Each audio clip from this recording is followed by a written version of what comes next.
péché qui ôte le péché du monde. Le Saint d'Israël, l'ancien des jours.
Au-dessus des cieux. Amen. Est-ce qu'on peut s'asseoir?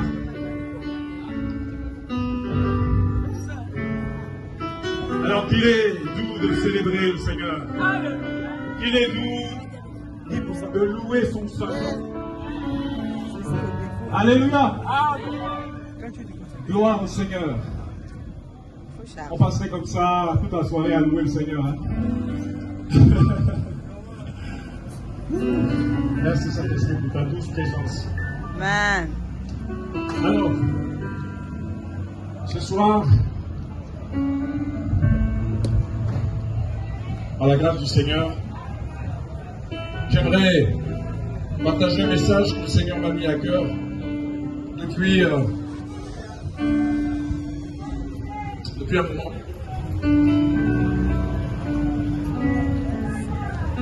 Alors j'aimerais parler aux habitants de Plein-Oretti de la part du Seigneur. J'aimerais partager le conseil du Seigneur pour cette génération. Parce que Jésus est vivant. Amen. Jésus est réel. Amen. La Bible dit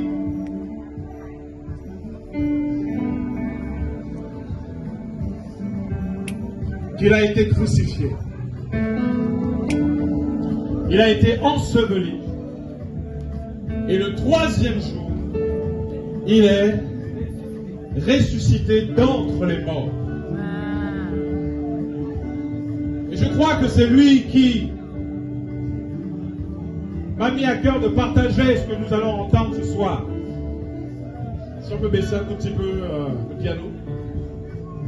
On peut baisser encore le piano, s'il vous plaît. Alors, j'aimerais parler du jugement du grand trône blanc. Dis à ton voisin, le jugement du grand trône blanc. Alors j'aimerais un lecteur, quelqu'un qui nous fera la lecture à chaque fois, s'il vous plaît. Alléluia. Le jugement du grand trône blanc. Autrement dit, le jugement dernier. Il y a un jugement qui arrive sur la terre. La Bible dit que tous les hommes vont être jugés par rapport à leurs œuvres, par rapport à la manière dont tu as vécu sur la terre. Dieu va te juger.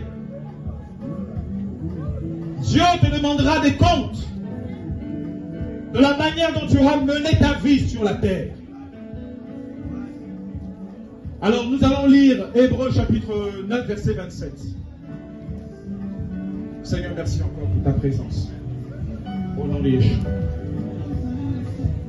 Hébreux chapitre 9 verset 27. Hébreux 9 verset 27. La Bible dit: et comme il est réservé aux hommes de mourir une seule fois, après quoi vient le jugement. La Bible dit qu'il est réservé aux hommes de mourir une seule fois, après quoi vient le jugement. Amen. Amen. Si tu es né un jour, c'est qu'un jour aussi tu vas mourir. Mais la Bible ici nous dit que lorsqu'on meurt, ce qui nous attend après la mort, c'est le jugement. Le jugement de quoi? Le jugement par rapport aux œuvres que tu as pratiquées pendant que tu étais encore sur la terre. Habitants de Plénorétie, il y a un jugement qui arrive. Il y a un jugement qui va s'abattre sur la terre. Et avant que ce jugement n'arrive, Dieu, ce soir, t'appelle à la repentance. Dieu, par la bouche de ses serviteurs, t'interpelle à changer de vie. Parce que après la mort, vient le jugement. J'aimerais te poser la question que si tu meurs aujourd'hui, où iras-tu? Où passeras-tu ton éternité? La réponse est simple. La Bible dit qu'il est réservé aux hommes de mourir une seule fois, après quoi vient le jugement. Donc cette parole s'oppose à la doctrine de l'Église catholique qui fait croire aux gens qu'après leur mort, ils vont dans un endroit qu'on appelle le purgatoire. Dis à ton voisin, le purgatoire n'existe pas. Ça n'existe pas. N'existe pas. Après la mort, vient le jugement. Yes. Amen. Alléluia. Amen. Dis à ton voisin que la réincarnation n'existe pas. L'incarnation n'existe pas. Dis-lui aussi qu'après la mort vient le jugement. Après la mort vient le jugement. Alléluia. Amen. C'est pourquoi nous sommes venus ici au Carrefour Pacha. Parce que le Seigneur t'aime. Le Seigneur vous aime. Et Dieu n'a prédestiné personne au jugement éternel. La Bible dit que Dieu a tant aimé le monde